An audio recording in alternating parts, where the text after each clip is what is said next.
The upcoming update for Wuthering Waves is again presenting us with one of the most difficult decisions of our lives. On one hand, we have Aemeath, a new Fusion DPS unit who has dual forms for the combat with time stop ability and fusion burst mechanics in her gameplay. On the other hand, we have Luuk, a Spectro DPS unit who is set to bring male units back to life and has very interesting aerial combat with his flight loop mechanics. Considering the fact that an F2P player can only get to choose only one of the best character for themselves, the question comes down to who brings more value to your account. So in today's video, I'm going to break down key details about both of them to help you decide the best pick for your account. So if you are new to the channel, make sure to hit that subscribe button to never miss out on upcoming guides and updates. Before we continue, a quick reminder, if you are planning to get a top-up for yourself, make sure to visit topuplive.com. In case you're not familiar, TopUp Live is one of the secure, trusted, and reliable top-up platform out there. If I compare the prices of in-game shop, they definitely offer really great deals on top-ups. They have excellent ratings on Trustpilot with thousands of positive customer reviews. New users who register from my link can get additional discount coupons to save up to 21% on your purchase. So if you are a whale or planning to get or renew your monthly Lunites, then you may as well visit topuplive.com and save some money. All you need to do is head to the website, register your account, and select the pack that you need. Fill out your game account details, choose your preferred payment method, and you will receive your Lunites in just a couple of minutes. So make sure to use my link from the description or pinned comment to get additional discounts. And don't forget to use my code PARADOX at checkout for additional discount on your purchases. Now, without wasting any more time, let's get straight into it. Let's start by breaking down the kit info and details about Aemeath, or as we are going to refer to her in this video, Amy. So as we all know, Amy is a fusion character who dominates the battlefield by swapping fluidly between her forms. Her combat loop begins with her basic attacks, Calibration Infinite, where she performs 4-stage combos which deal fusion damage while applying fusion bursts to enemies. The core of her gameplay is related to her thrust combo system. By using her resonance skill after specific basic attack hits, she triggers Thrust Armament Fusion to switch to Mecha mode, or Thrust Sound of Enlightenment to switch back, constantly weaving between forms to manage the battlefield.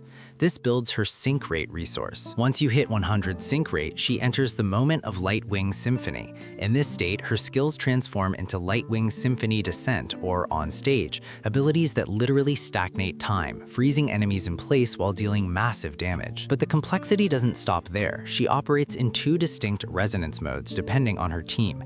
In Harmonic mode, she applies Harmonic Deviation, which is related to Tune Rupture and Tune Strain response, making enemies take increased damage and dealing extra vibration ticks. And in Implosion mode, which is the state when she applies Negative status, she stacks implosion effects on enemies.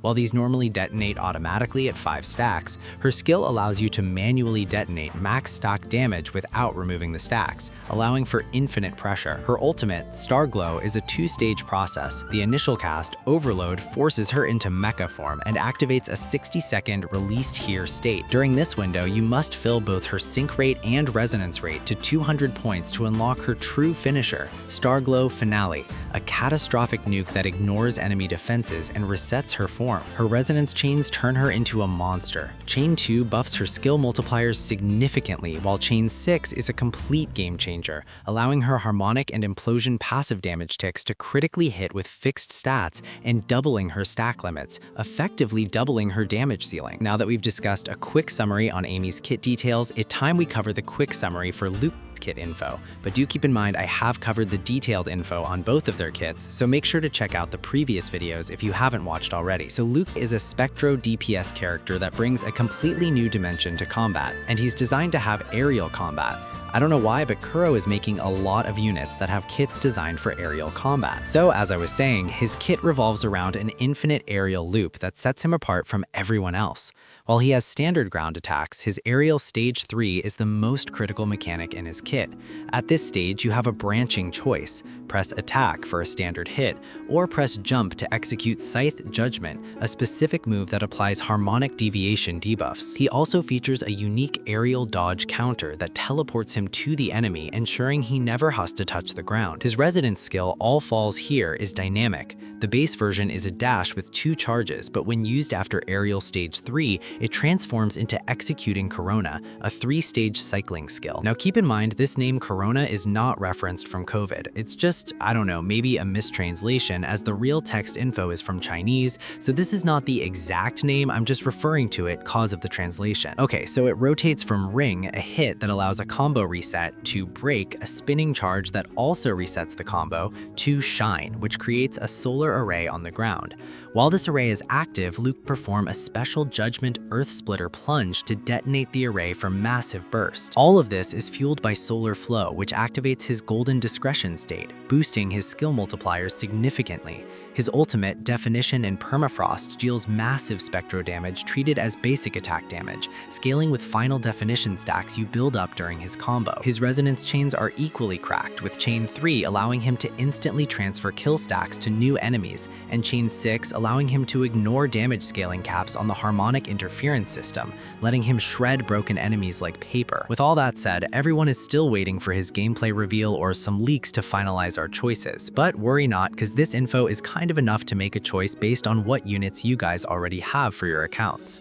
So here's the verdict. You should prioritize Aemeath if you want the absolute best overall Fusion DPS, who's arguably the most future-proof character revealed so far. Due to her lore status close to a Sentinel, her power level is tuned incredibly high. Believe me when I say the characters which are officially revealed tend to have higher damage potential in some cases, as you guys know how powerful Augusta and Carthea are. So considering all that, with the fact that Aemeath is going to fit into a variety of team comps, and if you already have Chisa, Amy is going to perfectly work well with her. Crucially, if you pulled for Linné, Amy is a must-pull. Linné provides Resonance Liberation damage amplification, which directly buffs Amy's Finale ultimate. Amy also synergizes perfectly with Lupa, Changli, Mornay, and Brant too. She's a flexible powerhouse that offers high value for any account. However, you should prioritize Luuk if you specifically need a male character, as we know there has been a massive drought of new male releases in Wuthering Waves for a long time, and maybe he is going to be an exceptionally strong Spectro DPS, but F2P players need to be cautious because Luuk is a bit more restrictive than Aemeath. He practically needs Mornay to function at his peak potential because of his kit, while Linné might work with him due to general buffs, but if you have been graced by Professor Mornay, then lock in Luuk. If not, and you're F2P, then be prepared for Aemeath as the safer DPS option, as she's a higher value investment. So that's all for this video, guys. I've been expecting more info, but Luuk being play and other leaks would take a little bit longer to come, or maybe it's the end of leaks for now. So let me know in the comments who you are saving for. And yeah, be prepared for Arknight's Endfield, as it's going to be released before Aemeath and Luuk. And that's all for now. If you have come this far, all I want to say is thanks for watching. Stay hard, stay hyped, and I will see you all in the next one. Goodbye. 魂の玉里接した電話と地獄